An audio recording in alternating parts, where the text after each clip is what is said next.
Assalamu alaikum wa rahmatullahi wa barakatuh. Greetings of peace. I'm Baraka Blue, and you are tuned in to Path and Present Podcast. This episode is a wonderful one with our dear friend, the scholar and poet, Dr. Oludamini. But before getting into that, I wanted to make an announcement. For those that would like to join us for a retreat over New Year's in Indonesia on the island of Bali, we will be having a Muraqabah meditation retreat co-led by myself and Dr. Abdullah Rothman. This will be an opportunity for contemplation, introspection, reflection, and surrounded by the beautiful nature and jungles of Bali, Indonesia. And we'll be reflecting on the practice of Muraqabah, of meditation. And so if you're interested, please join us. We would love to have you. There's still a few more spaces left. You can visit rumicenter.love or muraqabahretreat.com. And if you're interested in learning more about Muraqabah, we did a previous episode of this podcast with Imam Adinka Mendes where we spoke about the practice a few weeks ago or a month or so ago. So you can check out that episode if you're interested, and we would love to have you.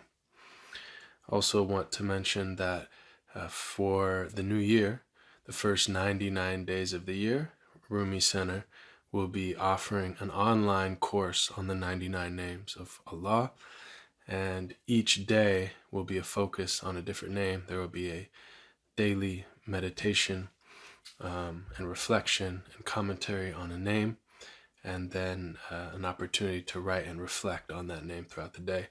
Each meditation is about 10 minutes, so that's something that you can integrate into your day, whatever your commitments are.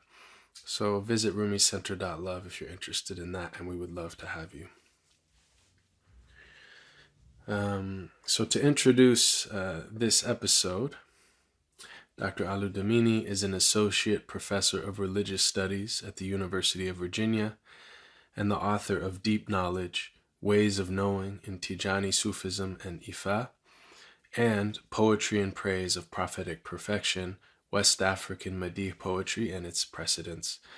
That second book, which is about praise poetry of the Prophet Sallallahu Alaihi, is a wonderful book, and actually incorporated it into a course that we did on praise of the Prophet in poetry at Rumi Center. So really, really wonderful works, and encourage everyone to check them out. As well as his most recently published book is actually a book of poetry, and his original poetry, and it's called The Book of Clouds. So he's also a poet, and that is very fitting because in this conversation we speak about poetry not only as a type of expression, but a type of perception. And this episode is unique in that the first half of it is a conversation between Dr. Oludamini and myself. And the second half, he gives actually a presentation where you can listen to some examples of poetry, and there's actually slides. So if you're just listening to this, just listen. And then if you get to that part and you want to see what he's presenting, you can go over to our YouTube, and we'll actually have the visuals there of that presentation. So, this is a beautiful opportunity. He and I actually did a program in Houston with a wonderful organization called Risala, and also with Adinka Mendes. The three of us did it, and it was all about mystical poetry of the Islamic tradition. And he gave that presentation or something close to that presentation as part of that program, and it was so wonderful that I invited him to share it with a broader audience. So and we're very happy to have Oludamini. He's someone who has been a previous guest, and actually we spoke about Ibn Arabi and virtual reality, and that's one of the episodes that's most loved. It's one of the favorite episodes. So if you haven't listened to that, I highly recommend that. And if you have listened to it, it's one of those that's worth getting into again. He's written something about dreams and inception, and the movie Inception, and he's written widely on a number of topics. So we're very, very honored to have him. Before we get into the episode, I just want to give a special thank you to our sponsor, Sufi Corner. Sufi Corner is an organization based in New Jersey and New York City that specializes in sharing Islamic art, spirituality, and philosophy. And they recently had events with our dear friends Firdaus Ensemble, as well as a previous guest, Cyrus Ali Zargar, and he spoke about his recent book on Attar, the famous Fariduddin al-Attar, and his religion of love. I'm hoping to get Cyrus on this podcast to explore that. So, inshallah, really excited to read that book. Cyrus was a previous guest who spoke about his previous book, The Polished Mirror, which is a book that I love very much, about storytelling and narrative in Sufism and Islamic philosophy. So, Sufi Corner is an organization which really promotes Islamic spirituality and the arts and Sufism, and so they have generously become a supporter of this podcast.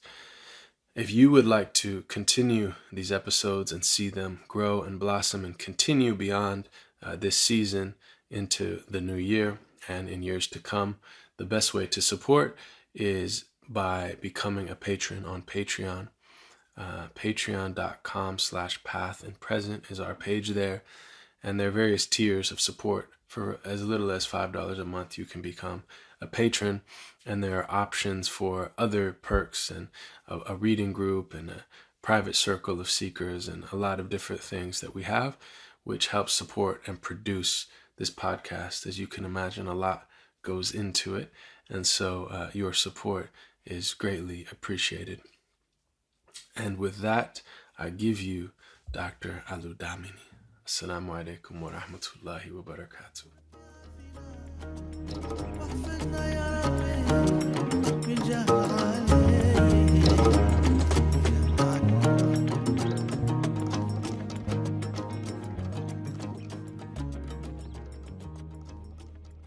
Bismillahir Rahmanir Rahim. Alhamdulillah. So we are here on this blessed day with Dr.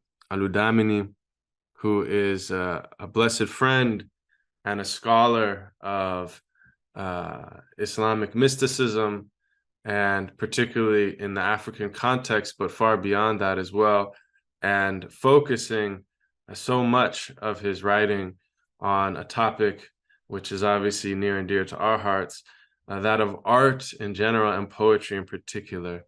And so we had this blessed opportunity to be together in Houston recently and give a presentation with poetry and exchange and dialogue, and it was framed around the art of remembrance. And so of course poetry is the art of remembrance, and today our intention is to engage in a bit of a conversation about poetry, and particularly what is poetic perception and poetic knowledge, and then open into a wonderful presentation from Oludamini about poetry in the Sufi tradition with ample examples, and so we can hear some poetry as well.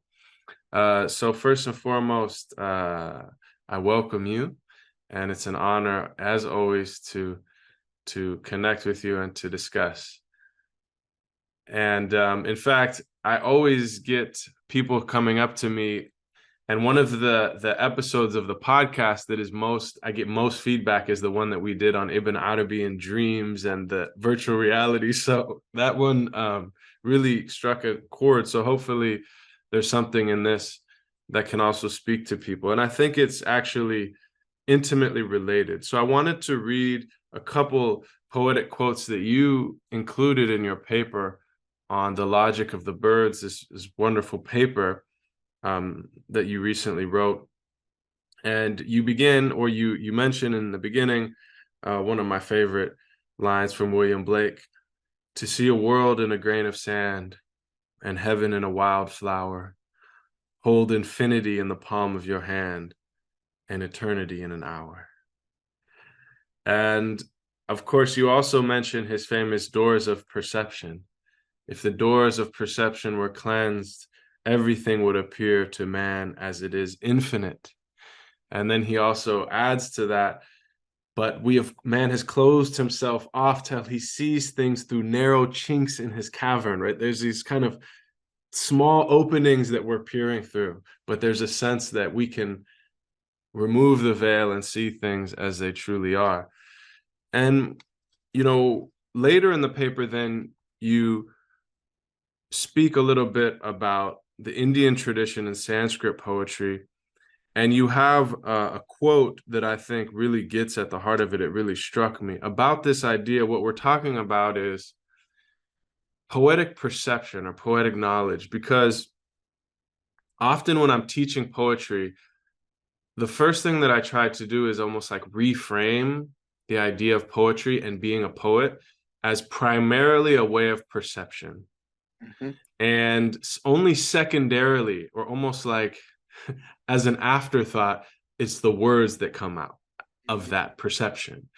And that I think is a really important kind of shift for people, because it's actually a way of seeing. It's this kind of symbolic seeing. And so this passage, I had always kind of reflected on that, but I'd never seen it expressed so beautifully. So you quote, "It has been said that no non-seer can be deservedly called a poet, and one is a seer only by virtue of his vision.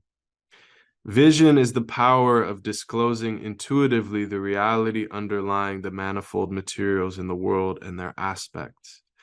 To be termed a poet in the authoritative texts, it is enough to be possessed of this vision of reality. But in everyday speech, the world accords that title to him alone who possesses vision as well as expression. Thus, though the first poet was highly gifted with enduring and clear vision, he was not hailed as a poet by people until he embodied it in a descriptive work." And so I wonder if you might expand on that poetry essentially is a type of seeing, is a type of perception, is a way, in fact, of perceiving reality. And from that perception, then, comes a type of expression. I wonder if you might comment on that a bit.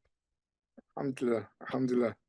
Alhamdulillah, أعوذ بالله من الشيطان الرجيم بسم الله الرحمن الرحيم والصلاة والسلام على أشرف المرسلين سيدنا محمد أما بعد. Mashallah, it's a joy to be with you, Sidi, talking about poetry with someone who's a poet in both senses of the word, alhamdulillah. And as usual, you hit, I think, the nail right on the head. You got right to the crux of the matter. You can even see this in the Arabic etymology for poetry. One of the words is shi'r in Arabic, which from the same root we have shu'ur, which is perception. So poetry is not so. It's a bit different in the English word poetry comes from the Greek poiesis, which means making, to make something.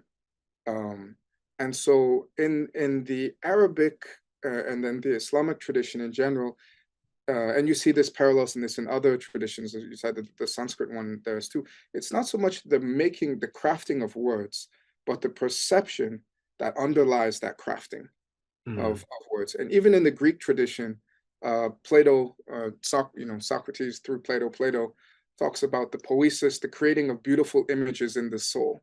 That comes first. Right? There's wordplay. Lots of people can do wordplay. The real thing that has to come is that shu'ur, that deep, penetrating perception and really knowledge. An old Arabic phrase that gets repeated by poets: "Wa layta shi'ri." Oh, had I but known. So it's a kind of deep knowledge of the reality of things. With those beautiful passages from William Blake, their interconnectedness. And in the Islamic tradition, you can see this with all of the hadith. I never saw a thing, but I saw God after it. I never saw a thing, but I saw God with it. I never saw a thing, but I saw Allah in it, before it. That's the kind of perception that lends itself. That's the kind of poetic perception and poetic knowledge in which you can see the interconnectedness of all things, in which you can perceive the world of ayat, as the Quran describes, the whole world is ayatullah, Mm. It's a famous verse of the Arab poet goes, and everything there is a sign that indicates that he is one. The whole world is like a giant disco ball, just reflecting different aspects and attributes of the face of the beloved. And to be able to see it as such, that is the criterion, or that is the starting point of real inspired poetry. Um, No, and this is this kind of vision, that kind of perception is what underlies poetry, and it's why so many of the awliya, so many of the Sufi shuyukh, they all write poetry. And if they don't write poetry, they recite and comment on poetry. Like it's rare to find a sheikh that doesn't have a diwan of poetry. Yes. It's very rare. And those that don't have known diwans of poetry would have a companion, a disciple of theirs who wrote lots of poetry, and they would often teach it and write it, or they would teach and comment on famous poems like Busiri's Borda or Hamziya or Ibn Farid's poetry.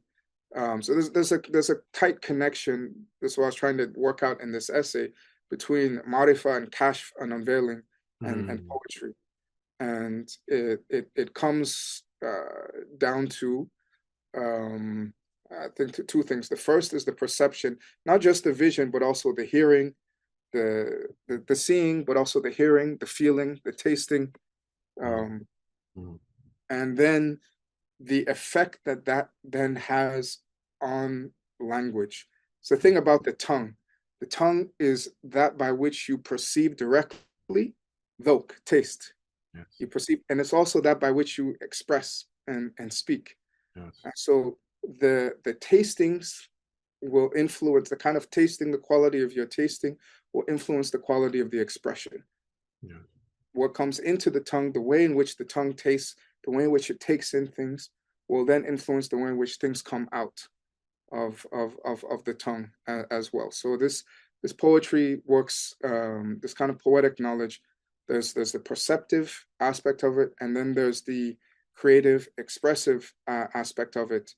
But this division is really just kind of conceptual. In reality, sometimes, as a poet, you write something because it rhymes or because you just feel it or inspiration strikes, and then all of a sudden it shifts the way you see things and you start tasting the world in a different way. Sometimes the tasting comes first and then the expression. Sometimes the expression seems to come first and then pull that tasting out from somewhere deep within you. But these are we can kind of conceptually divide it up into the tasting and the expression of that tasting. But this kind of, if you want to call it piercing insights, as the Quran says, the sight that they're piercing or unveiling or kind of seeing things as they really are, that's what underlies great poetry. No, I think you're getting at so much, and really, so here it raises really some interesting questions around how we know. And really what faculties we have as human beings to know.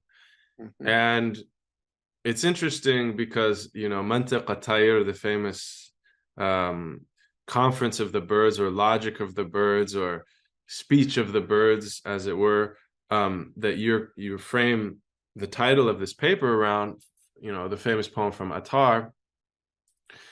It's interesting because if we bring in Ibn Arabi for a moment and his conception that we have the aql and the khayal, which we were exploring in a previous conversation, that we have, and also, Rumi and others, they kind of frame it around aqli kulli and aqli juzvi, the partial intellect and the universal intellect, that there is a faculty we have which is, you could say, our rationality, which perceives difference. It perceives things as distinct. It perceives individual things. And that's very important, and it has its place, right? Because if you need to cross the street on a busy highway, you better make sure you're in that and not in the poetic, it's all one universal, right? The street and the cars, become one. unless you're truly in that state, and then maybe you can you can navigate it. But the point is that there's another faculty which somehow perceives intuitively the interconnectedness of all things. And this faculty can be cultivated or can be developed, or certain people have a natural inclination towards it, but not everyone has the same access to that, right? And if you think about poetry and, you know, in teaching poetry and trying to explain poetry, it's so interesting because in a certain sense, poetry can't really be taught, but yet like the experience of, right, this experiential knowledge, it can't be spoken about, but yet it must be like you know, Rumi and others say, like, I can't speak about what I'm talking about, I have to be silent, but then 70,000 verses flow out, right? So it's like there's this interesting interplay of it can't be spoken about, but yet it must be spoken about also, right? So there's that. And so I think also there's like a poetic perception that is like supra rational. It's beyond the rational. And so what is the if you had to summarize poetry in a single word, it's metaphor, right? It is that seeing the similarities in unlike things. So the rational mind says there's the face of my beloved, and then there's the moon. But the poetic mind sees those are the same thing. The moon is like my beloved's face. The beloved is like the moon. And, you know, all of these things, right? The rose with the thorns is like the contraction and expansion on the spiritual path. It's seeing that everything is speaking of the same thing. And that's why the great poets like a Rumi or like a Basho or others that you quote, they're seeing the same thing being communicated through everything they look at. They're seeing, in a sense, one tongue speaking through all the myriad forms. And so, in a certain sense, and I think you actually quote this in this paper, the famous verse of Sonorihim ayatina, we will show them our signs on the horizons and within themselves, in the multiple books, the book of the universe, the book of the self, and the book of the revealed scriptures. And so, in a certain sense, there's a type of perception that's perceiving all of the apparently dissimilar things as connected and interwoven and united. And that essentially is the poetic vision, the poetic perception. And then poetry is in the language which is pointing or drawing us to perceive that. And that's why you mentioned the sha'ir in Arabic. The poet is the one who feels or perceives. And there's something about the poet's role then is to allow us to perceive, is to point out to us the connections which we all have awareness of, even if it's on a deeper level that we're kind of cut off from. Right. Yeah.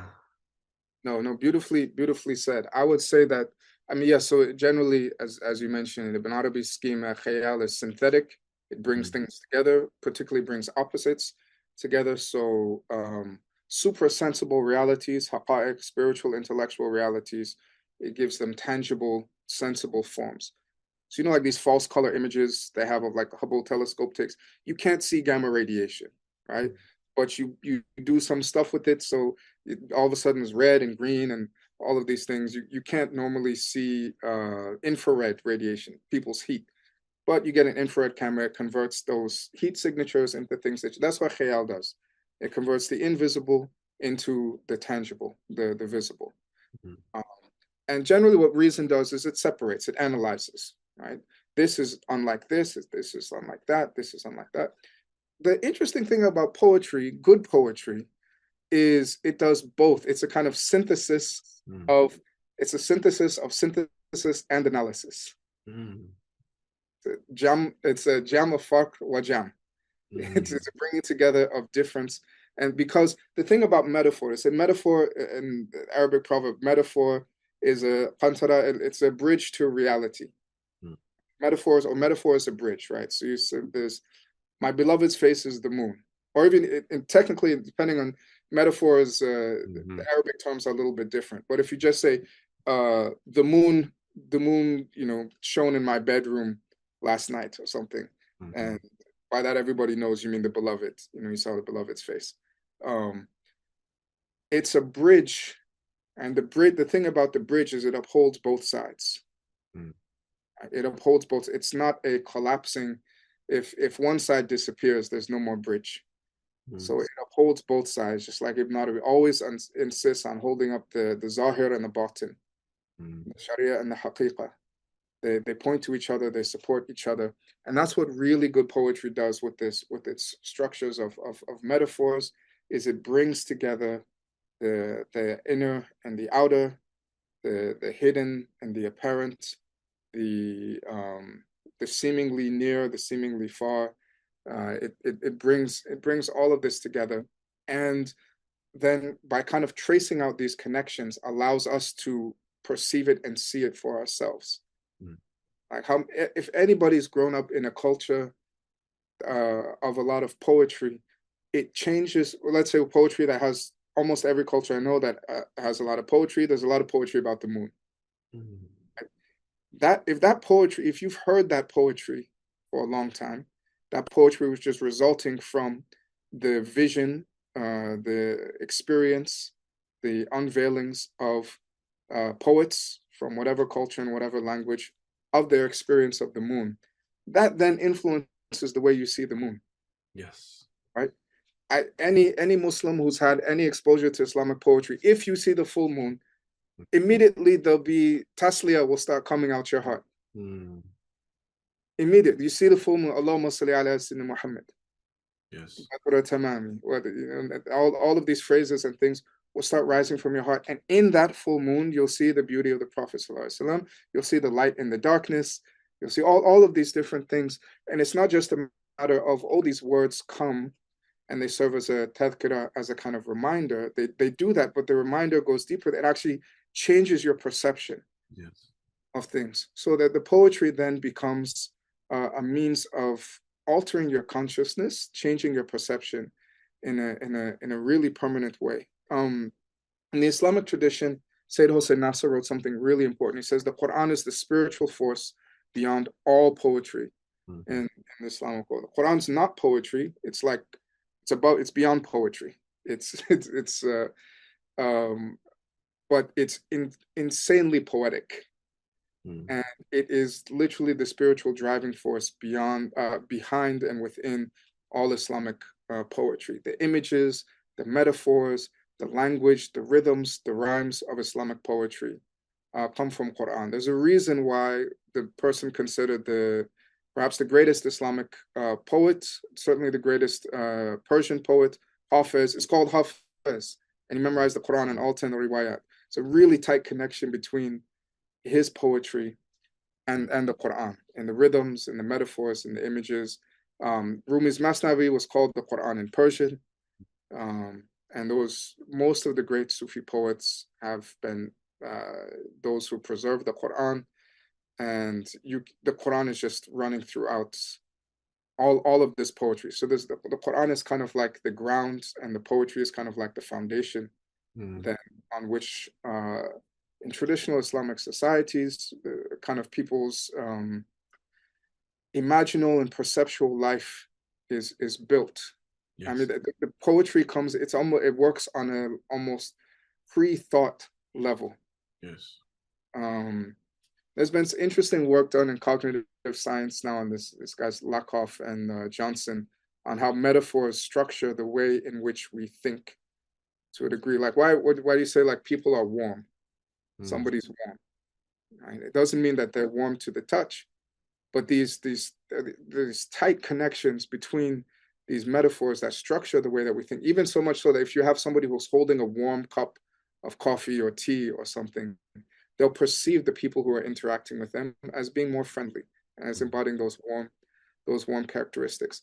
And these are the kind of things, if you like poetry, if you read poetry, even if you just like language, it's obvious. These metaphors really structure the way in which we not only think about the world, but perceive and experience the world. And so poetry, yes, is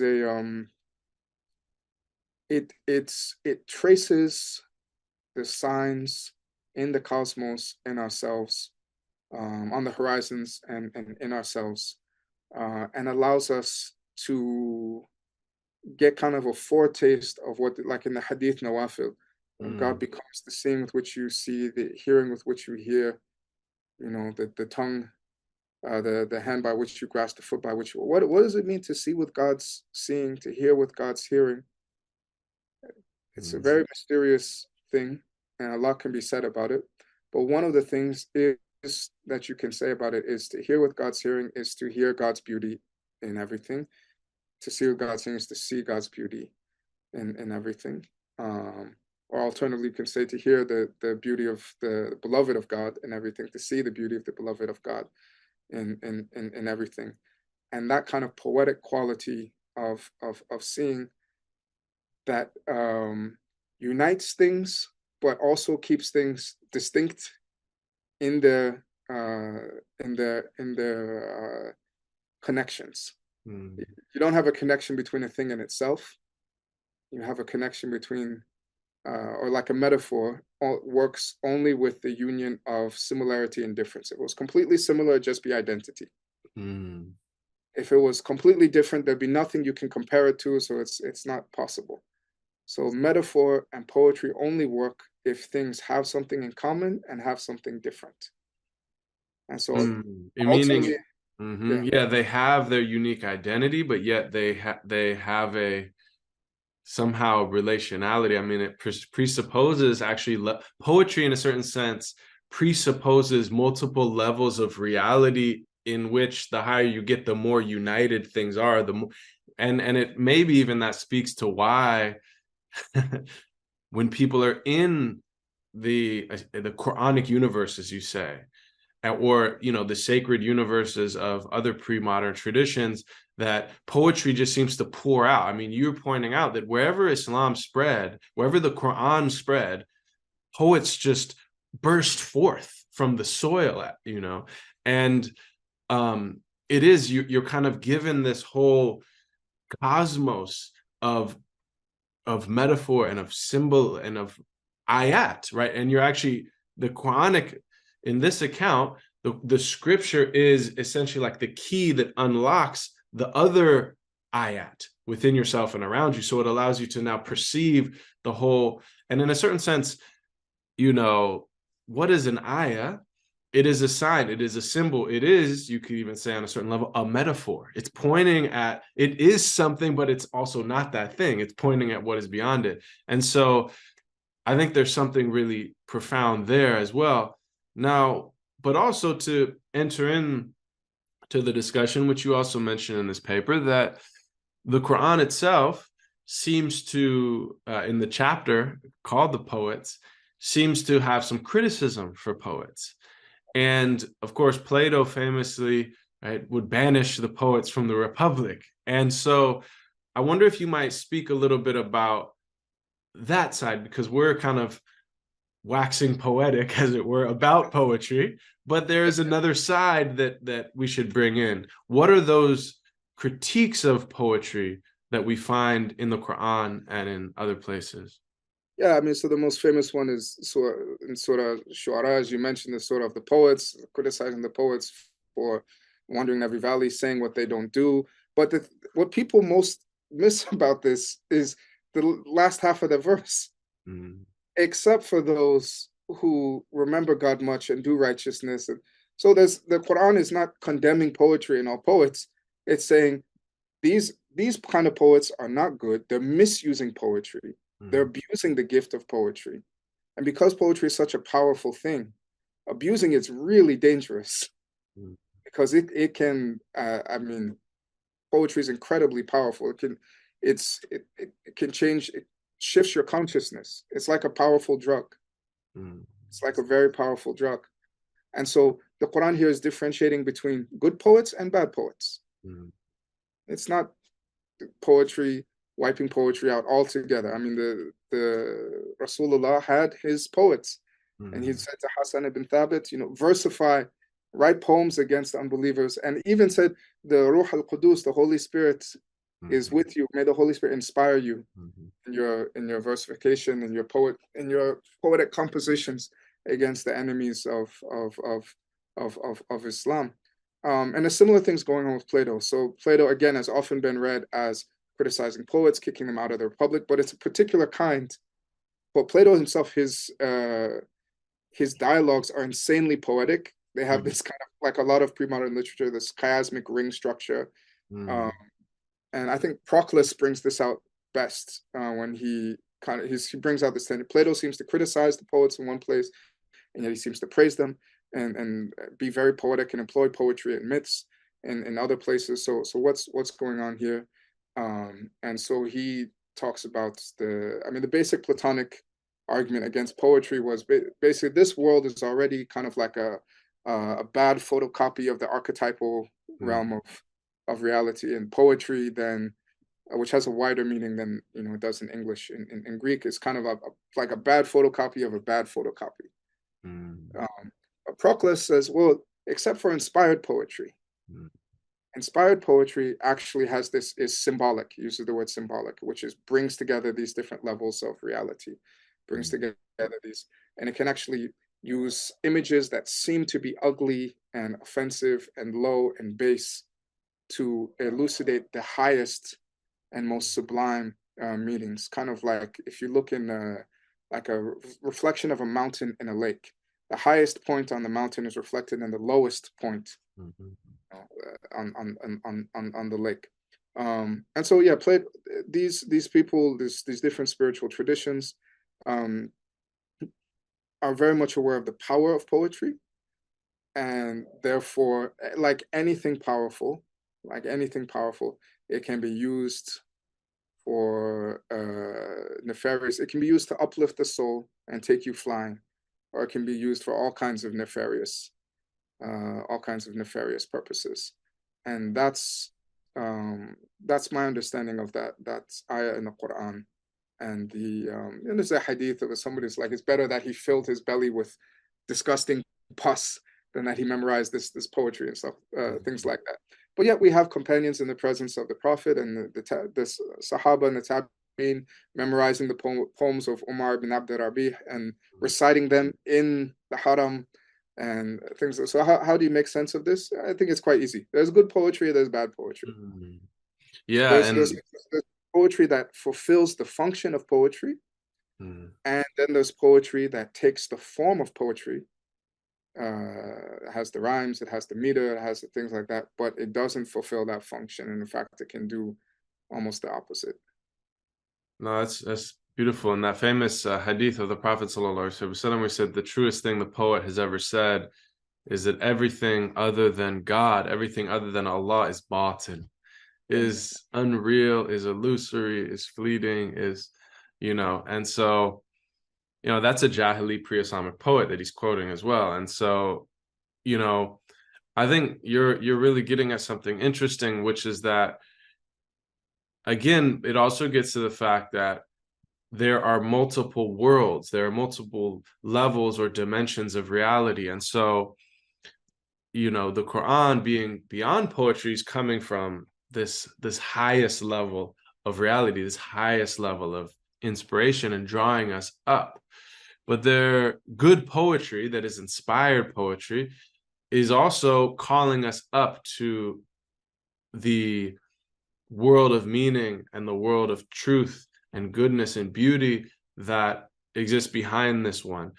But then maybe we could contrast that with bad poetry, and by extension, you could even say bad art, is actually calling, you could say, down into even more levels of darkness and confusion and chaos, and it's kind of like obscuring the signs more. So there's an interesting etymological point here. So sim means to bring together, like symbiotic, symbolic, and the opposite of sim or sin in syn or sym in Greek is dia, right? So the opposite of symbolic is diabolic. So the opposite of symbolical is diabolical. Yes. Literally not to bring things together, but to separate. Right. Your Arabic, the etymology of the root of shaitan, shatana, is to separate. Yes. Right. So and diablos, and you're getting at, because dia, it's obviously two, it's to see two, and if you get at the foundational story of Iblis, of Adam, the refusal to bow of Iblis was because he couldn't see the inner meaning of Adam. He saw the form. And so he said something which, he is clay, I am fire, I am superior. Now, is clay superior to fire? Is fire superior to clay? That's beside the point, because the Adamic reality was not about the Adamic form, but the ruh, وَنَفَخْتُ فِيهِ مِنْ ruhi. And so, to be like that diabolic is to stop at the form and not see meaning, is to be completely superficial, trapped on the surface of things. And really what we're saying about poetry is it's seeing the meaning in the form. And I think, yeah, it's deep because it's bringing together the form and the meaning. Right? So it's not just seeing through the form to the meaning, but then coming around and seeing the meaning in the form as well too. Right? So it's not like the form, you break the form and you go through to the meaning, and you have no use for form. It's just pure meaning. Right? But you see the meaning in the form and the form in the meaning. Subhanallah. So one of the things, human beings are made of water and clay. Yes. Right? And so if you approach this poetically, there are all kinds of different ways you can approach it. Right? So like water.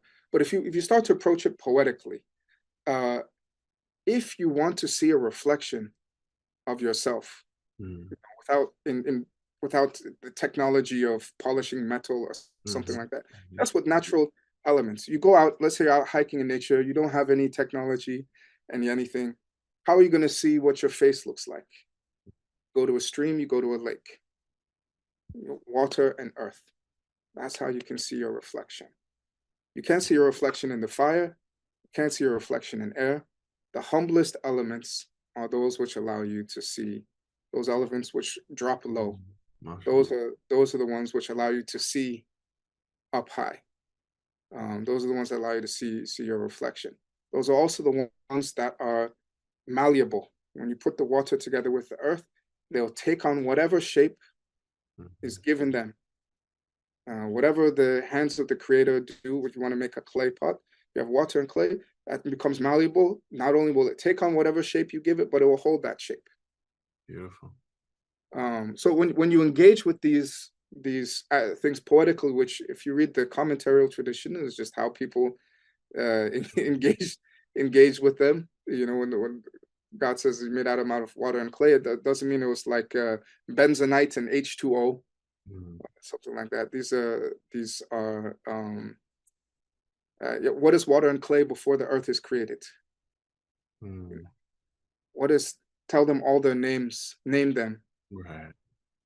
Before the world is, what does that mean? And if you try to read this like a chemistry textbook. Yes. Well, and I was a prophet when Adam was between water and clay. So this is getting at this thing. And you just reminded me when we're talking, this beautiful Egyptian qasida, famous in Egypt, that they sing often, this poem, again, getting at poetry, with this line that really is just powerful, is something to the effect of, were Iblis to have seen the light of Ahmed shining in the face of Adam, he would have been the first to prostrate. That's the line. And then the follow-up line is, but beings are only allowed to see that light by divine permission. Subhanallah. Yeah, it's beautiful. So this is this kind of poetic approach to reality or scripture. I think it's only in certain times, certain places, that it's become unusual and not the norm. And that we think of ourselves as these kind of hermetically sealed subjects, individually separate from each other, separate from the broader world separate from our creator. That's not the way most people. I don't even think that's the way most people still exist today. Alhamdulillah. But the people with a lot of money and the kind of who write most of the stuff in English. that's that's um, that's kind of the way a lot of people experience the world and experience themselves at a certain level. And it's very sad. And I think that's what's also kind of led to the decline of the appreciation and the production of good poetry in these modernized societies. But you go to any other kind of traditional society, pretty much anywhere in the world, even if they have different categories for different things and different names for things, poetry or song or some kind of rhythmic, metaphorical speech is really, really important. Really, really important to people and how they live and how they understand themselves and the world around them.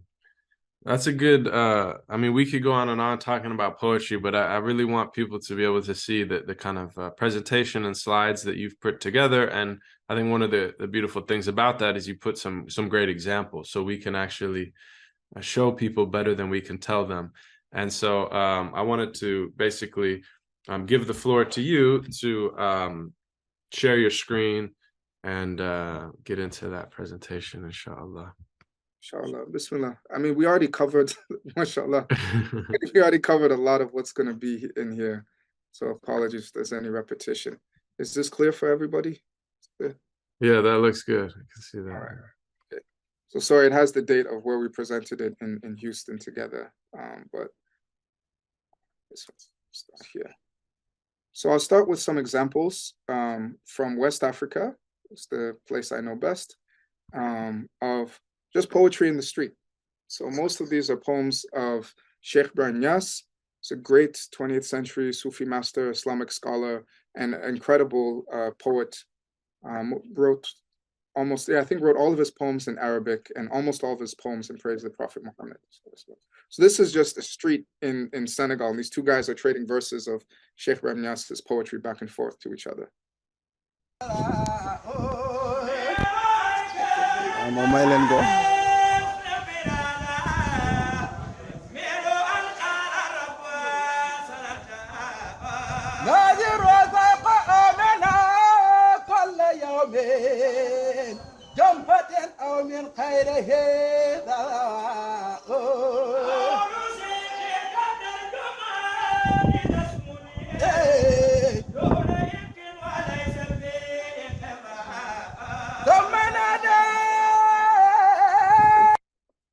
This is on campus at Sheikh Anta Diop University in Dakar.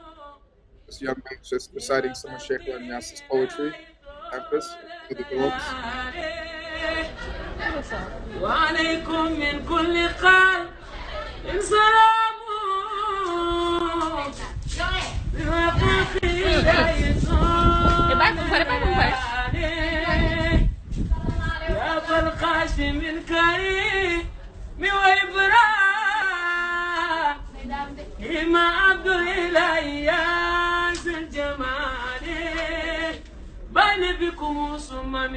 Right.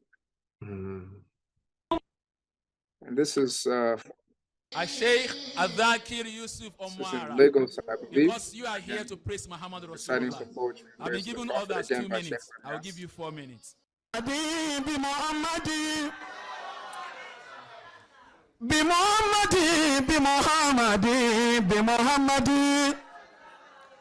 Ya man yuhibbu Muhammadan sadaka anta sa'idu wala sa'idu siwaka.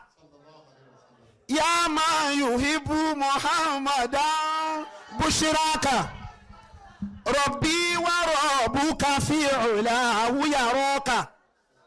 Ya man yuhibbu Muhammadan lawlaka lam yabqa hayyun ba'dahu bushraka.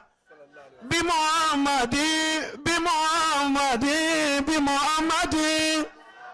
صار سكر كان قبل يعدد به أعظم الجيش الأعرم رام بعدما كان جعلنا أن سيولا وينجد وقد يجتم الأجواء ليلا وفلككم وقد جاء نصر الله والفتح وانتهى دجى الكفر والطغيان إسجاء أحمد وأشرق نور العلم والرشد والتقى على تاني قودين الرسول فتسعد كما سيد المادون وأذكر إمامهم أبو بكر العتيق المعلى المسدد وكالآيات الكبرى المصفر من قدم سراجا وفاروقا وذاك المؤيد وعثمان ذو نورين كل قد اعتلى زر المجد في دارين والكل سندد وسيدهم ليس لكتائب سنه علي أبو سبتين سيف المؤند وأمزة والعباس أذكر جعفرا وشبهها أبو الناس سيف المؤند إليك رسول الله النبي إليك رسول الله هيب وكادم يروم رد الباري وفي الخلد يخلد سلام عليك وهو مني وإنني على الجو في تيات أمات أنشد وجمجم في الأجواه طورا وتارة تجاب الموامي فدفد ثم فدفد على أيكالين يبر البروانين أنين إشارنا ولك البرك يرارو. Anyway, yeah, I could keep going with that one. That's very powerful. SubhanAllah, he's flowing. He's really he's from Mauritania, another poem of Sheikh Rania.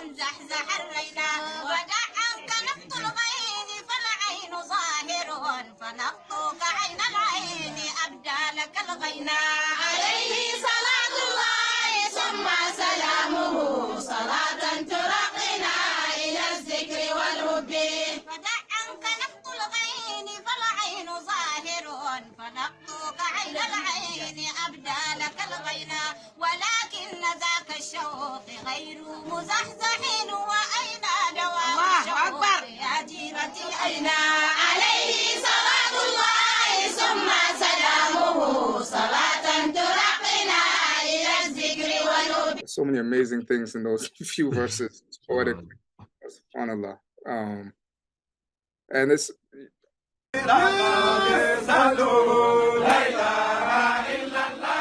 this is in Senegal, but the style they were reciting is Nigerian.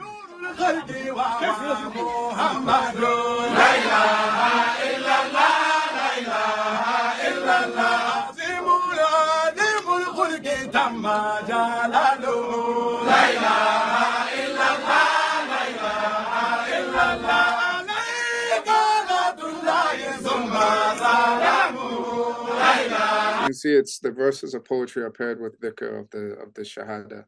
Beautiful. And this really, if it's this kind of group recitation and group movement, it moves together.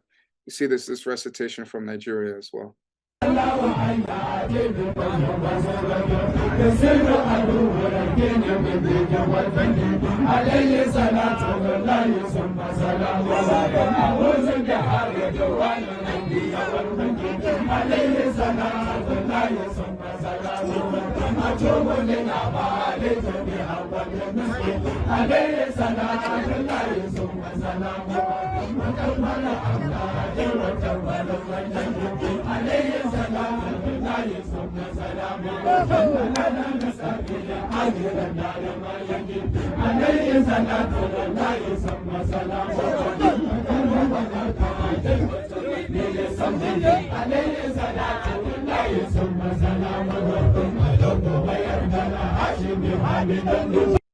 So you see you get to the experience of what this is like. Like there's a kind of Nigerian proverb that's a village without music is dead, and you could convert that as Islamic, and a Muslim society without poetry is dead. It's just one of the things that just tends to happen in societies that are spiritually alive for the reasons that we discussed. So why is that the case? What are the connections between poetry and the spiritual path? Why do so many people who are real people of suluk, people who are striving in the spiritual path, why do they engage so much with poetry? Why do they write poetry? Why do they read poetry? What role does poetry play in the spiritual path? So first and foremost, as we mentioned before, poetry kind of functions as an echo of the Quran. That is, good poetry. It's kind of an extended commentary upon the Quran. And I liken it with this. So there's the hadith that says, nothing remains of true prophecy but the true dream. Right? And poetry is kind of the language of dreams. Dreams are symbols, they're symbolic experiences that come to us. And poetry speaks to us in the language of dreams, in the language of symbols. So you could even kind of convert this and say, in a certain sense, nothing remains of revelation but its echo in true poetry. Poetic, one of the things is the early companions of the Prophet, the Arabs and even the non-Arabs amongst them, were, for the most part, highly poetically sensitive people. So many people converted just by hearing the Quran, just by the beauty of the Quranic recitation, its linguistic beauty. But that's not the case for most of us, particularly those of us who've gone through Western education and live in modernized societies. And so engaging with poetry in a deep and profound way allows you to appreciate the linguistic miracle and beauty of the Quran much more. So people who are tend to be more sensitive to poetry and poetics upon encountering the Quran, sometimes without knowing Arabic, just in recitation or even in translation, are dazzled by its beauty because of that poetic sensitivity. So cultivating poetic sensitivity is very important for engaging with the Quran, but then also kind of carrying forward the Quranic message. Composition of poetry is important in the spiritual path. There's numerous testimonies of this from various, particularly Sufi poets. So Sheikh Ahmadu Bamba famously wrote in one of his poems, Midadi, My Ink, he said, I began to traverse the path of the people, of the Sufis, the moment I began to write poems in praise of the Prophet Muhammad. Sheikh Ibrahim Yas, whose poems we just heard, said his poetry is his inheritance, it's the fruit, thamarat awqat hayati, the fruit of all the moments of my life, my traces, my trade, my weapons against my enemies, my fortress, my joy in all my life. The poetry was so much, was so much for him and was a big part of his spiritual life and his spiritual practice. He wrote in numerous of his poems about how he would stay up all night writing love poems to the Prophet, alayhi salatu wasalam. And this was a big part of his spiritual method. Why was that? Why was it the composition of poetry? Because poetry, as we kind of talked about, allows us to F the ineffable, allows us to say what can't be said any other way. And so in particular, when you're talking about God, when you're talking about the beloved of God, these things are beyond the realm of normal speech and normal description. And so you kind of have to fall back on poetry to say what can't be said otherwise. Just like if you try a new kind of fruit that you've never had before, let's say you have durian for the first time, whether you like it or you hate it, right? Or you have, some kind of dragon fruit, passion fruit, something that you've never had, one of the little bananas or some kind of fruit that you've never had before. You're trying to explain what it tastes like to somebody. You have to resort to metaphors and similes and things like that. You have a kind of experience that you've never experienced before. You have to resort to poetic speech to try to express that.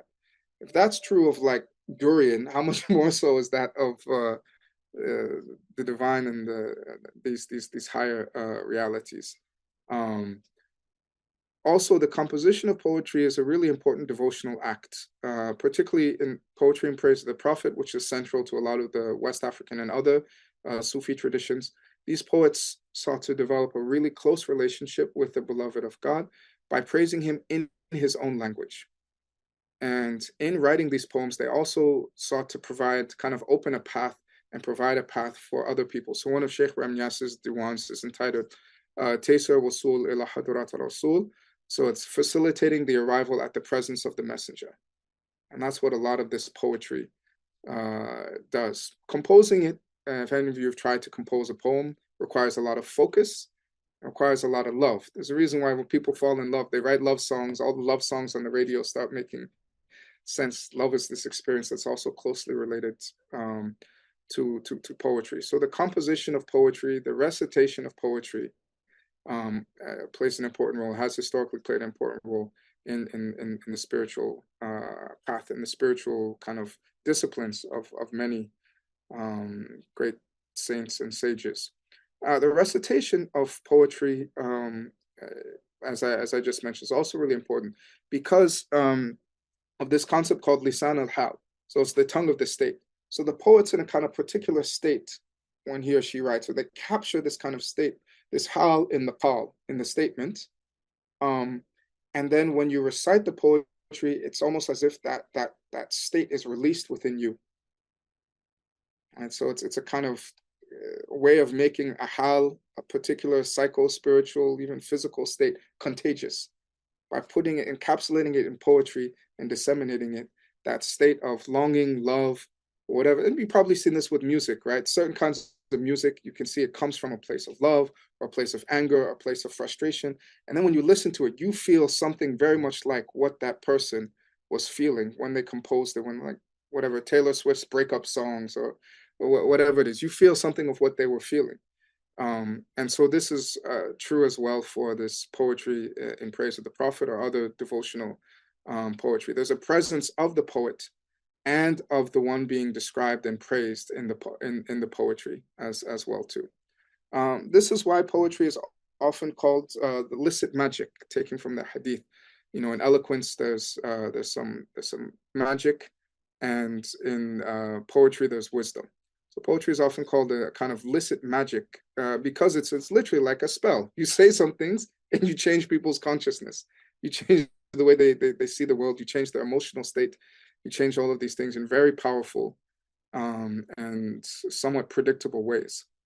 And why poetry is often likened, in the Islamic tradition anyway, to alchemy.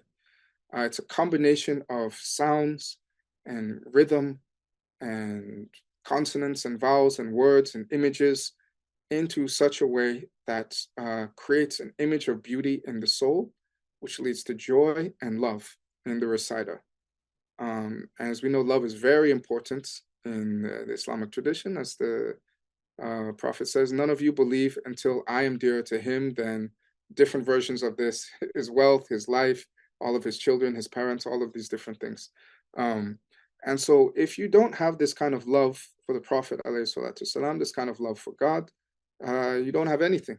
And so how do you cultivate this love? Poetry is a very, very powerful means of doing so. And so I like to say through its abiyat, as we talked about before, through its verses, poetry trains us to read the ayat in the world. You learn to read poetry, you learn to read and decipher and interpret its signs and its different levels of meaning, as we talked about. You also learn to read the ayat in the horizons and in yourself.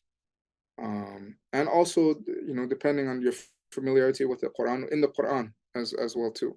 You have a poetic, learn how to read things symbolically, learn how to read the ayat as ayat. Now, another thing here, connecting to the actual name poetry, shir. Shir has lots of different meanings, but one of them can be hair, right? Shir. And one of the things you find in some of the writings of Ibn Arabi and others is that one of the reasons why hair and poetry share the same name is because poetry traces out the raqa'iq, these fine connections, connecting everything in the cosmos. Everything in the cosmos is connected by these kind of fine threads of sympathy, and poetry kind of plays on these threads or traces out these connections between the ayat, so amongst the ayat and from the ayat to those things of which they are a symbol of, that is the real itself.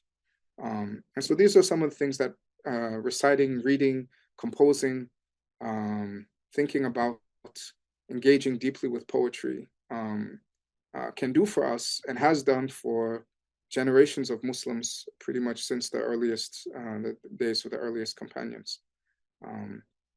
Now, how does it do this? Oh yeah, so some examples of this.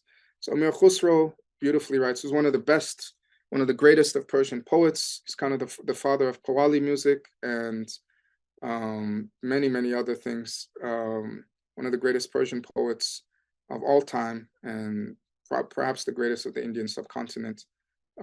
He says, science, regular knowledge, is like water in a cask. You draw 10 sound conclusions and its volume decreases. Poetry, however, is an ever-flowing spring, and should you delve into it even 100 times, it cannot diminish. So the mark of a good poem is you come to it again and again and again, and every time you get something different from it. Every time you get something new from it. It's like on a lesser, the Quran is like this on an even greater level. You can read the same ayah a million times and get a million different things out of it if you're ready to listen to it. Rumi in his Divan Shams, Rumi again, also one of the greatest of poets, and also one of the greatest, both Amir Khusro and Rumi, some of the greatest theorists of poetry as well too in the Islamic tradition. He said, since your love was kindled in my heart, apart from your love, all that I have has burned. My heart put reason and study and books on the shelf and was taught poetry and ghazals and quatrains.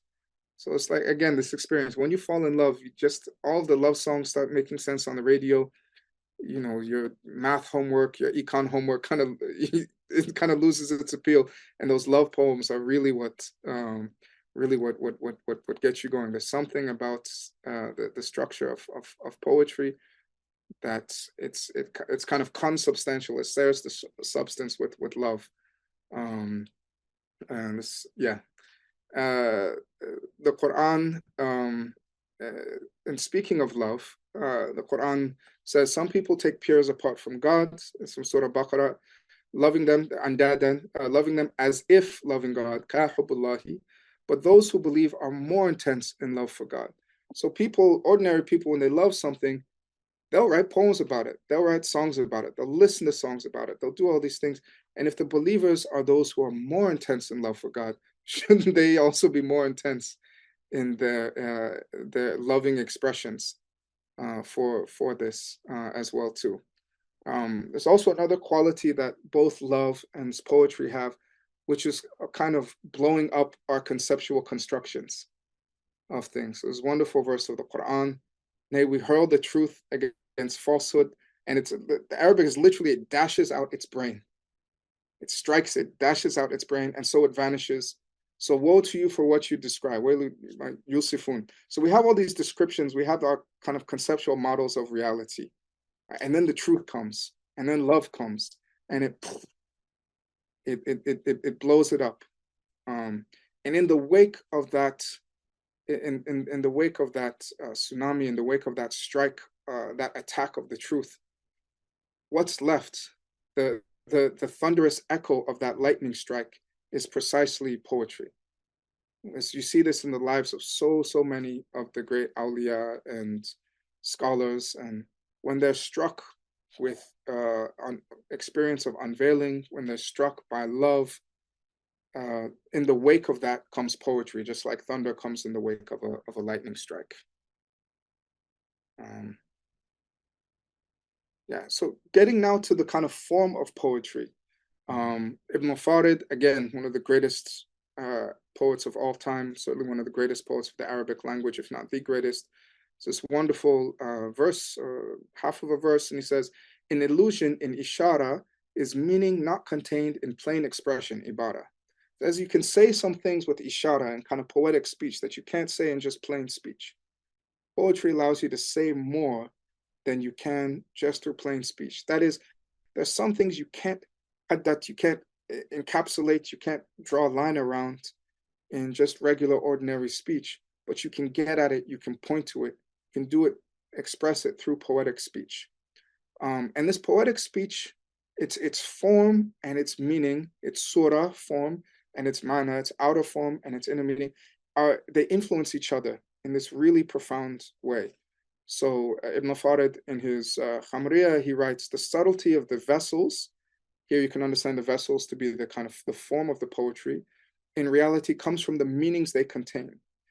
And these meanings are in turn enhanced by the vessel's subtlety. Right? So in poetry, what you have is in great poetry, the meaning, the spiritual meanings, the realities impress themselves so much upon the form of the language. Right? It's almost like, I don't know, if you've got like Play-Doh and you've got this reality pushing itself through the Play-Doh, so much so that it's changing that outward form. You have these invisible realities pressing up against language and influencing the form of the language.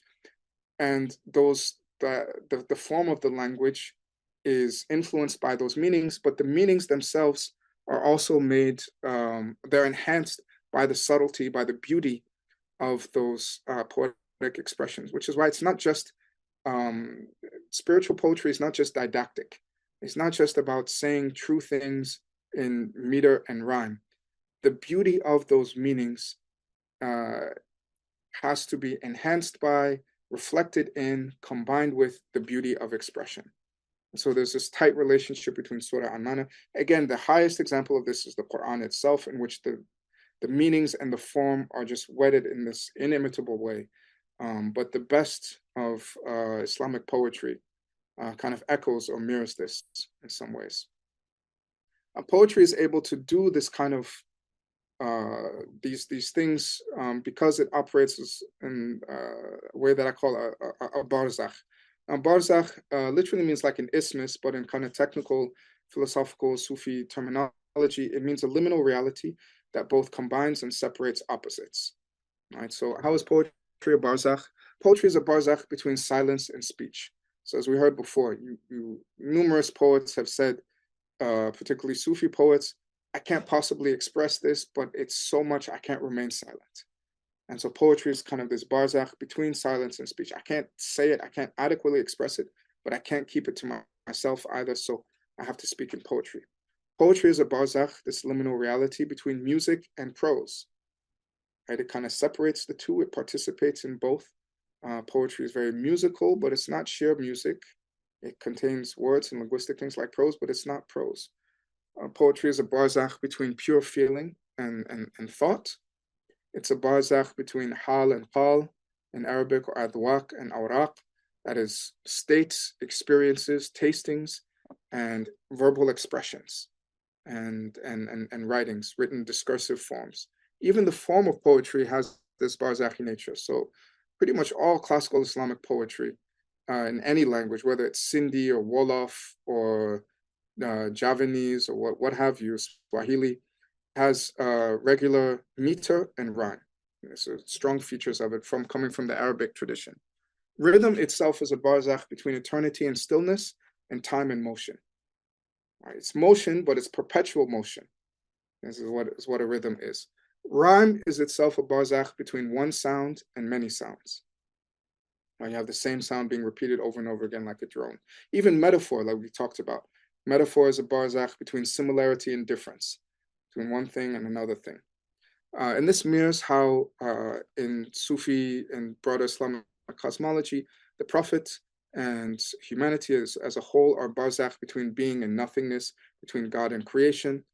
And poetry is, it's an art of breath. Poetry is really just articulations of breath. And breath, as it is in many different spiritual traditions, is a kind of barzakh between the spirit and the body. As we said before, وَنَفَخْتُ فِيهِ مِنْ رُوحِي, blew into him of my spirit. And so this poetry has this barzakhi nature, which allows it to serve as a barzakh between what can't be said and what must be said, between music and prose, between feeling and thought, between a psycho-spiritual state and experience and expression. So this is some of what allows poetry to do what it does. And so, but again, when we're approaching Sufi poetry, as Sheikh Ahmadu Bamba warns us, whoever approaches the poetry of the saints, the awliya, by grammar and prosody alone will suffer grave mistakes, as we have to keep into account the kind of spiritual, the cosmology in which this poetry is operating, which, as we discussed before in our kind of intro talk, is one of what you can call the three books, out of the metacosm, the macrocosm, and the microcosm.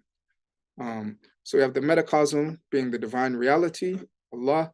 You have the microcosm being the human being, sometimes called the alam as-saghir, the small world, But other times, certain Sufi authors will say, actually, no, it's the human being that's the big world. All the worlds are contained within him. Then you have the macrocosm, the alam al-kabir, the big world, being the cosmos, the world out there.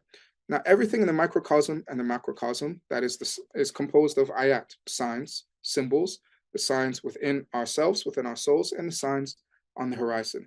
And the key to unlocking these, as we said before, these ayat, these symbols, these signs, is the Quran, which is a synthesis of them. It's revelation that comes, that explains the connections between them and allows us to understand and read these kind of, in these two books and the book of the Quran, to read the meanings of the metacosm, of those things of which those things which they symbolize. So this doctrine of the three books is kind of assumed by most Sufi poets in one way or another. It also explains why the Quran and Quranic vocabulary and symbolism plays such a large role in their poetry. And that's how this poetry works. So you have something like, let's say, wine that appears in a lot of Sufi poetry. Right? So you have wine which appears in the Quran. Sharabun tahuran, you have the drink of the pious, the pure in paradise.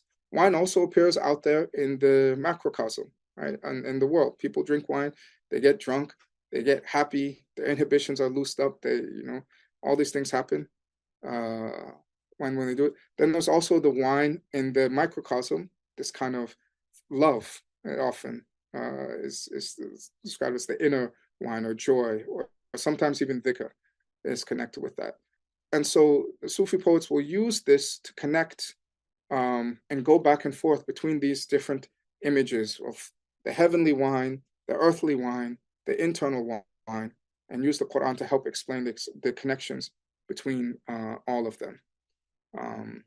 Even while, most of them probably never tasted a drop of the macrocosmic grape wine.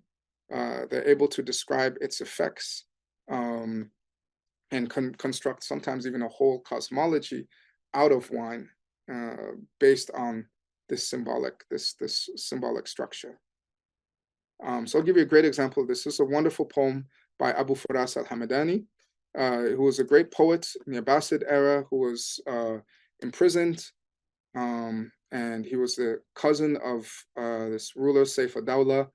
And while he was imprisoned, he wrote this beautiful poetry to his cousin, who was an emir, ruler of this state, asking him to, ransom him and free him from prison. So I'll just play. It's one of my favorite verses of poetry of all time. فليتك تحلو الحياة مريرة وليتك ترضى والأنام غضاب وليت الذي بيني وبينك عامر وبيني وبين العالمين خراب إذا صح منك الود يا غاية المنى فكل الذي فوق التراب تراب فكل الذي فوق التراب تراب. Okay, so translated, that's as long as you're sweet, let life be bitter. As long as you're pleased, let all men be wroth, be mad at me. As long as there's a bond between me and you, let all between me and the worlds be in ruins. If truly you love me, oh my utmost goal, desire, then let all that's over the dust just be dust. Right? So he wrote this to his cousin, trying to ransom him. But Sufi poets heard this and they're like, oh, this is, whether he realizes or not, he's talking about Allah. This is how we feel, or how we should feel towards Allah. As long as stuff's good between me and you, let everybody be a hater. As long as there's a bond between me and you, let everything between me and the rest of the world be in ruins. If you love me, my utmost goal, then it's all cool. Let everything, kullu ma fawqa turabun turab, let everything over the dust just be dust. All right, so this is why you'll see a lot of so-called profane poetry taken up by Sufi authors. And from their point of view, they're not even imbuing it with mystical meaning. They're reading the mystical meaning that's already there.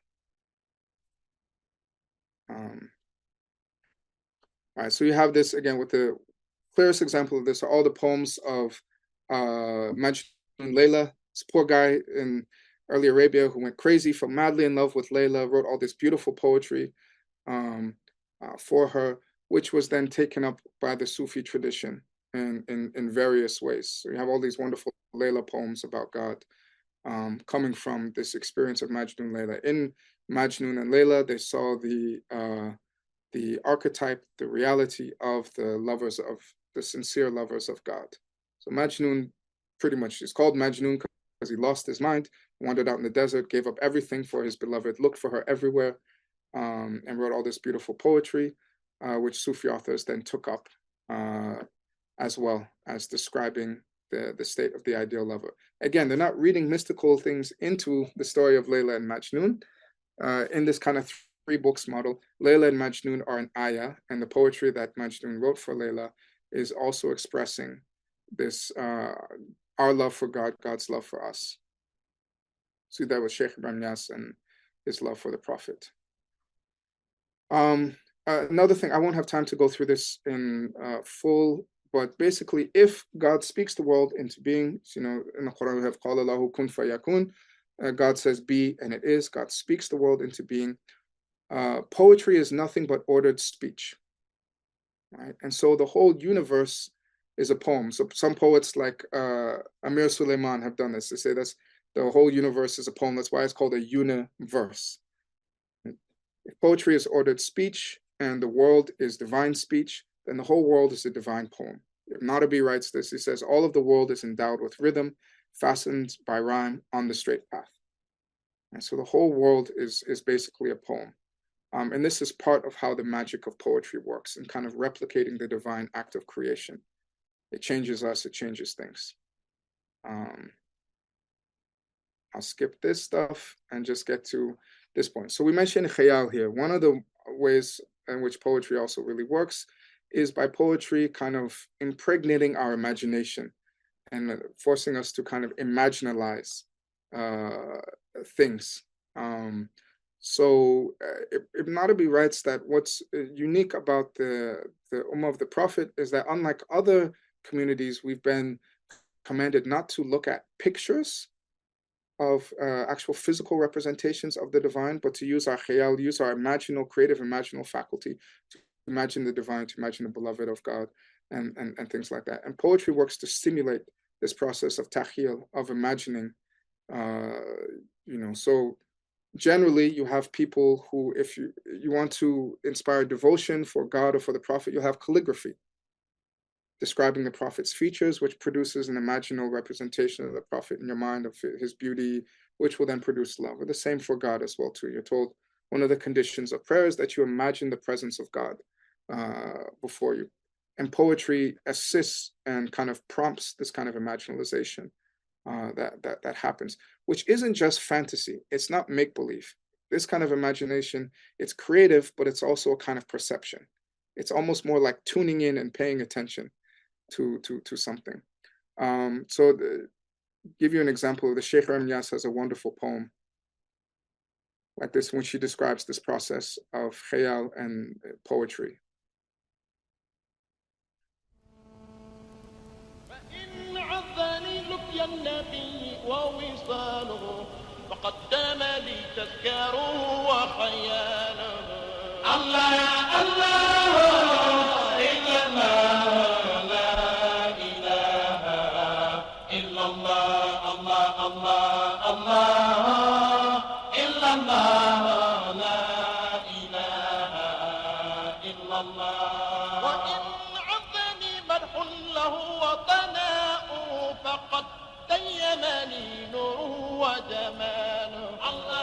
So it says, even if I can't go visit or meet the Prophet in the kind of physical way, I'll continue to remember and imagine, but in the sense of imaginal, this real sense. Because you remember, God says, I am seated with he who remembers me. Right, so if he's Jalis, if he's seated with the one who's remembering, when you're remembering the Prophet, when you're remembering God, then the imaginalization of the divine presence is not just kind of a fantasy thing. It's a way of making real what is for most people, not directly perceptible to them at the time, and then eventually leading to that reality being directly perceptible to them. And so this is why you have lots of poets, for example, describing the beauties of the Prophet ﷺ. And some of these poems are recited and even assigned to people so that you'll have dreams, visions of the Prophet, because of this process of imaginalization that they produce. So quickly, as I mentioned, poetry also serves as a form of dhikr that produces a lot of joy and enjoyment, as you can hear in this lovely short poem by a contemporary Mauritanian poet. الله الله الله وهو أكل وأمان الله الله الله وهو طعام وشراب الله الله الله وهو وهو كنز الله الله الله وهو أول ولباب الله الله الله إن أرضا ليس فيها الله الله الله حب طال باب الله الله الله وقلوبا ليس فيها الله الله الله حب طال خراب الله الله الله فليكن في كل قلب الله الله من طال صدر. Okay, lovely poem combined with dhikr. So translation: loving Taha is delightful. How lovely is that great noble. He's the treasure of creation, and to all goodness a doorway, and he's peace and our protection, and he's food and our refreshment. He's a pearl and he's a treasure. He's the kernel and quintessence. A land without love of Taha is a wasteland forsaken, and hearts without love of Taha are ruins wrecked and desolated. But in each and every heart is a portion of Taha's passion or love for Taha, passion for Taha. He's the soul's enchantment truly, and he is the answered prayer. No beloved can distract you from him, nor hearts, nor instruments. Without that, I don't care at all for any blessing or torment. So lovely, delightful little poem.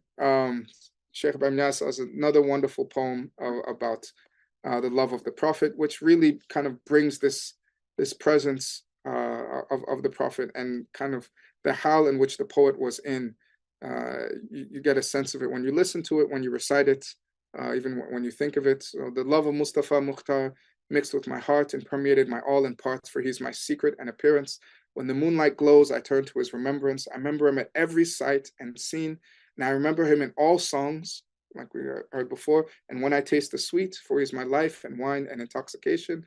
I remember him in all trials and their opposites. I remember him in my absence, just as my presence. I remember him in all beloveds, and I don't forget him. Or I remember him before all beloveds, and I don't forget him at the moment of troubling enmity. I appreciate no loveliness save his face, for there's no beauty other than the face of Al-Mudathir, one of the names of the Prophet. Or my goal is for my existence to be the same as his, or for my death to be in longing for him elementally.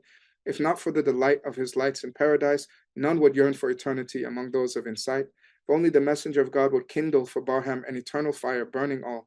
If only I were like his two grandsons riding on his shoulders. If only I were like Abu Bakr or Jafar. If only I could be today the dust of his sandals.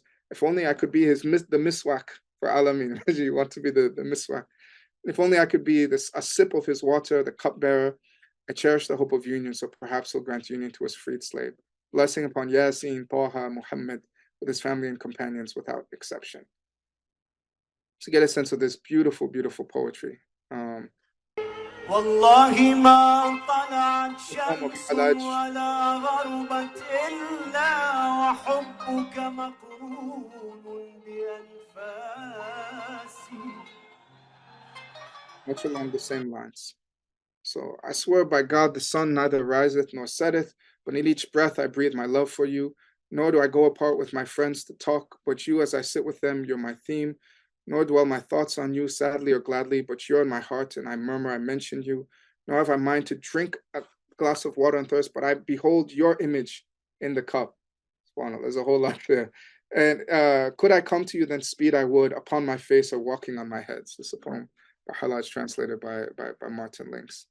And we'll have time to get into all the different symbolism of this, but I just wanted to give you a sense so you can taste a little bit of some of this poetry and why it's endured so much. When you think about how old Halaj's poetry is,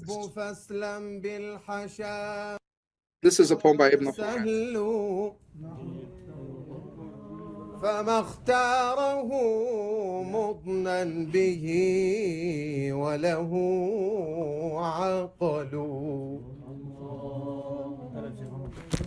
هو الحب فاسلم بالحشا ما الهوى سهل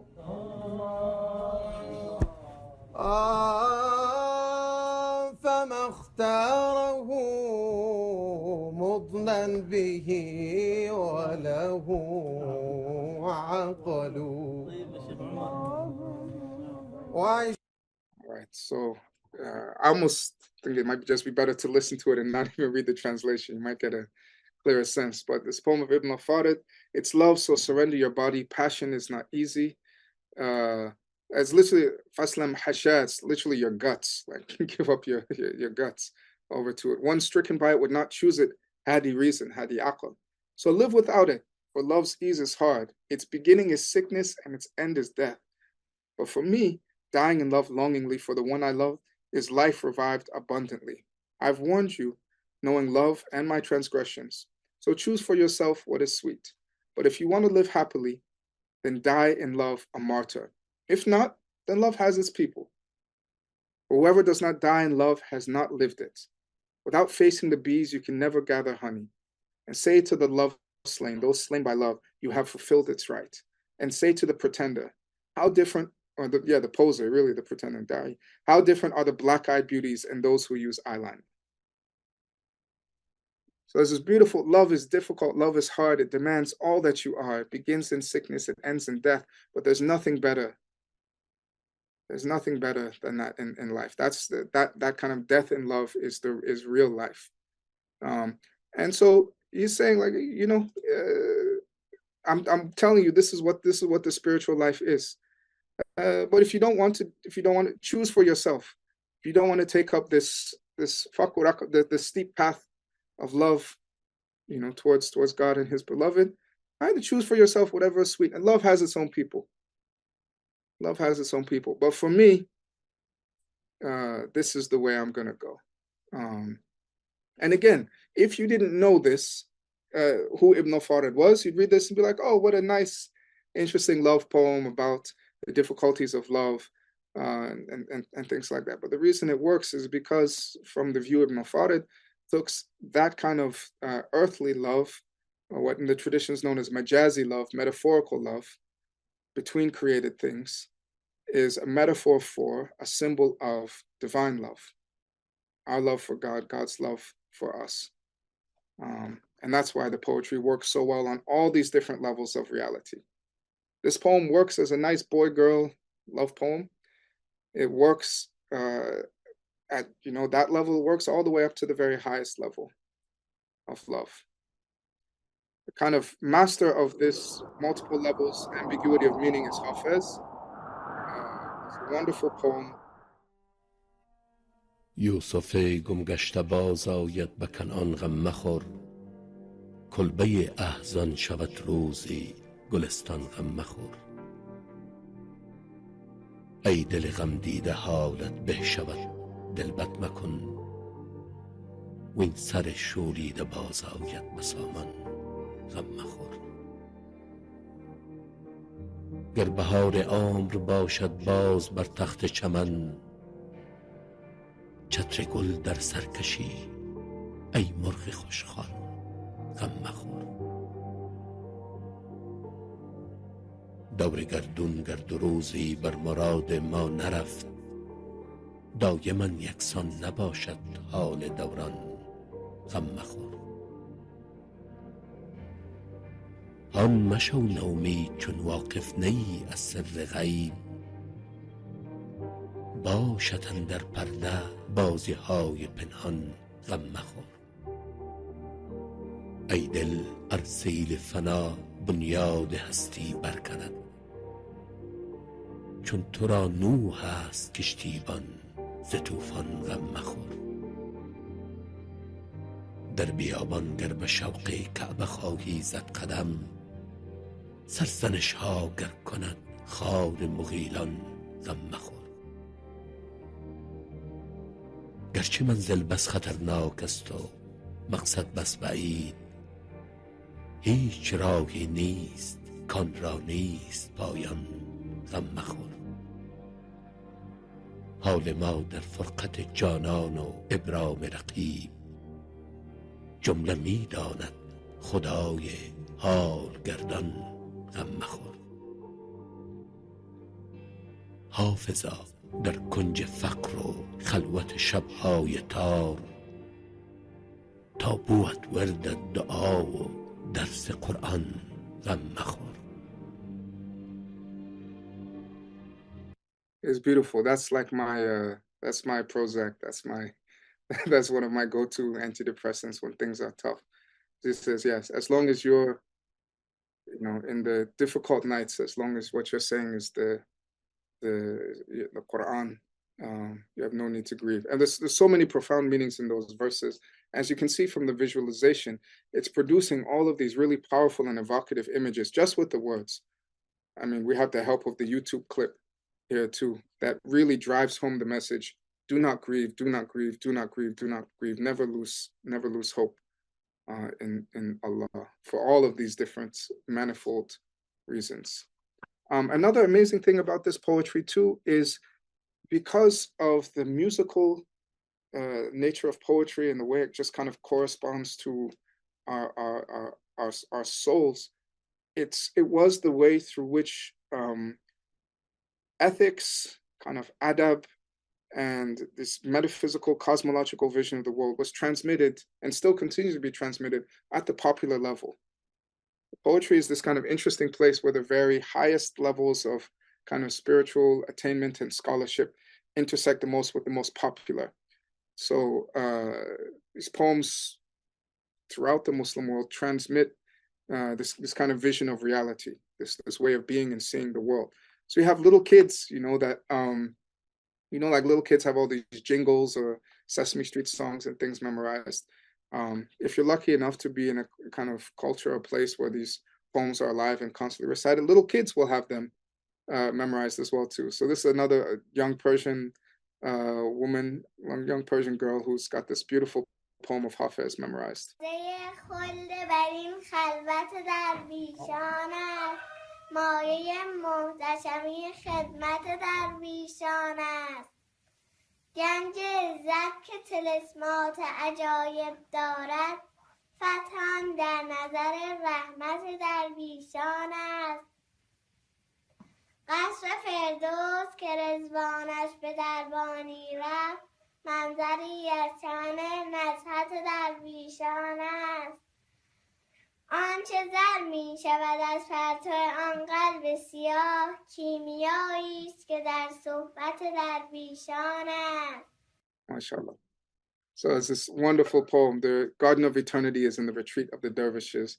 The very essence of grandeur is the service of the dervishes. The treasury of glory that is sealed by the talisman of wonders opens at the merciful glance of the dervishes. Wonderful, wonderful lines. As al-Tabe Abed. What is this? As Kiran Tabe Kiran Lashkarezum Ast Valley, as al Tabe Abed Forsate Dervishon Ast. From shore to shore, from horizon to horizon, the armory of tyranny is arrayed. But from eternity without beginning to eternity without end is the occasion, is the time of the dervishes, which in times like these is important to remember. Anyway, so I think I'll end there. This poetry is powerful and profound, and profoundly powerful and powerfully profound. And I hope that this will inspire us to dig into more poetry, to appreciate poetry better. And then also, I'll close with this, to appreciate some of this wonderful poetry of this kind that's starting to come out in English as well too. One collection coming out right now from my brother, Baraka Blue, and someone who's been at it for a while is, mashallah, Amir Suleiman, who's really got some of the best poetry in English, I think, period.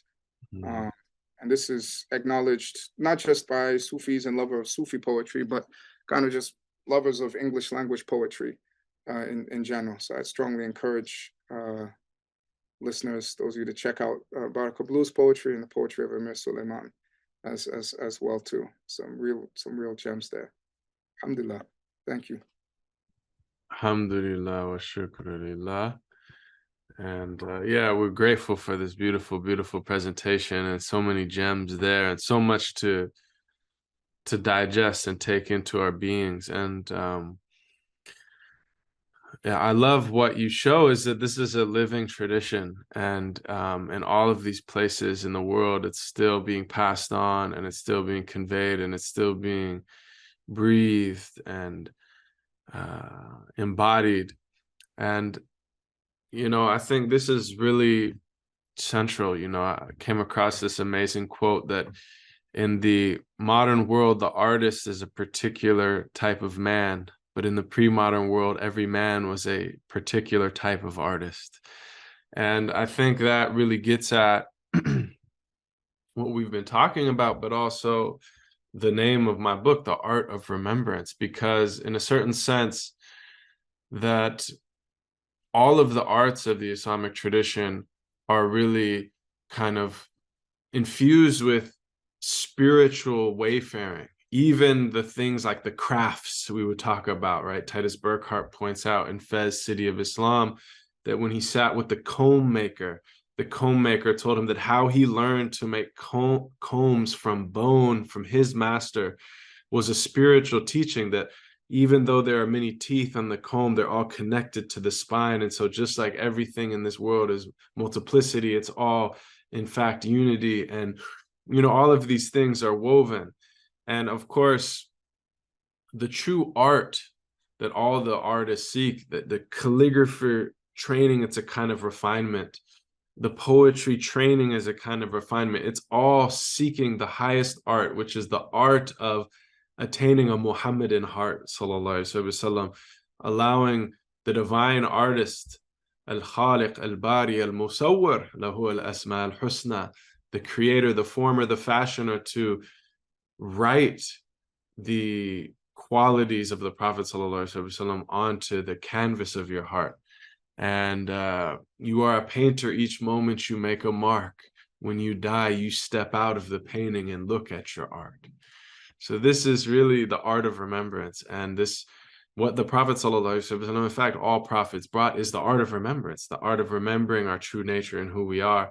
And so, people like yourself who are doing such a beautiful job of conveying and communicating that the depths of the kind of arts of Islam, and so many others that we're showcasing today, and you're mentioning, and you mentioned in your paper, and other works you've done, we feel an intense and immense gratitude because, as Said Hussein Nasr said, that art is the means by which the deepest truths of a religion are articulated to the masses. And you kind of alluded to that these poems are means that the great metaphysicians like Ibn al-Arabi, maybe everyone's not reading him, but in these popular poems that spread out, these teachings are conveyed through a really symbolic, potent language. And so, you closed on a beautiful note, and we hope that the English language can become a language infused with these meanings, and we can revive and bring depth and profundity to this language in our expression. And of course, we could speak for hours and hours, so hopefully there's many more opportunities, but you've been very generous with your time. So I want to, there's little I love more than talking to you, especially about beautiful things like poetry. I wanted to end kind of where we began with as you said, the greatest art is the art of fashioning the soul, the art of remembering to remember God, and remembering God, and of fashioning the soul in the mold of, he was a beautiful example, Uswatun Hasana, reflects all the divine names and qualities. God is beautiful and he loves beauty. And so the greatest art is in sculpting and beautifying our own souls. And in a certain sense, making our lives a poem, making our lives a beautiful poem with every breath, with every action, with every glance. And alhamdulillah, poetry is one of the most powerful means we have to help do that. And in terms of this question always comes up with Islamic art and contemporary American Islamic art, or poetry in English, or things like that. How do you do it? You try to follow in the footsteps. Do what the other great poets have done. try to follow in the footsteps of the Prophet. And if you have that gift, if you have that nature, it will come out of you. You know, if the soil is ready, when the seeds fall, they'll grow. Beautiful. And alhamdulillah, you know, we can see it's starting to happen. Alhamdulillah, but it's really the important thing is to as the kind of Buddhist saying says, that don't get the finger pointing at the moon is wonderful, but the point is to look at the moon. You know, so as the poetry is it's beautiful. We can keep coming back to it over and over again, but what it's calling us to all the time is to this pursuit of the beautiful. Yes. To this pursuit of the beautiful and the beloved of the beautiful. So alhamdulillah, we all have tawfiq and success in that. No, that's it. And as Maulana Rumi, as this love poetry flows out of him, he says, you know, when I get to love, I'm ashamed of everything I said. Khamush, silence. And so we'll end with that silence after all that we've attempted to say in pointing at the reality of poetry and the poetry of reality. Alhamdulillah wa shukrulillah.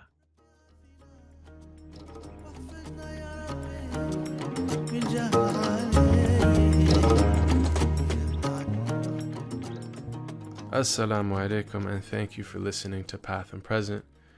Path and Present is a podcast that is community supported. If you like these conversations and want to see them spread far and wide and want to become a patron of this podcast, you can visit our Patreon at patreon.com/pathandpresent. And there are various tiers where you can support this podcast. $5 a month makes you a supporter of the Path and gives you a personalized thank you note from myself. $20 a month makes you a seeker of wisdom and gives you access to a bunch of bonus material, including unreleased episodes and sessions from previous Rumi Center courses and retreats. $50 a month, you join Baraka's book club, where I share reflections on my favorite books. There's always a book of the month, and we get to reflect upon it. And of course, many of the authors featured in this podcast are some of the authors of my favorite books. So we get to dive deep on that and read together. For $100 a month, you join the Sustainer Circle, and you get a personalized shout out in an episode. And also, we have a monthly Zoom Q&A and discussion for those in the Sustainer Circle.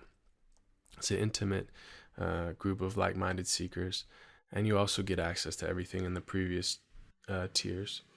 So I want to, again, thank you for listening. Of course, like and subscribe and share with friends and family who you think might be interested. And if you want to see these conversations continue, please visit us at patreon.com/pathandpresent. Assalamu alaikum wa rahmatullahi wa barakatuh.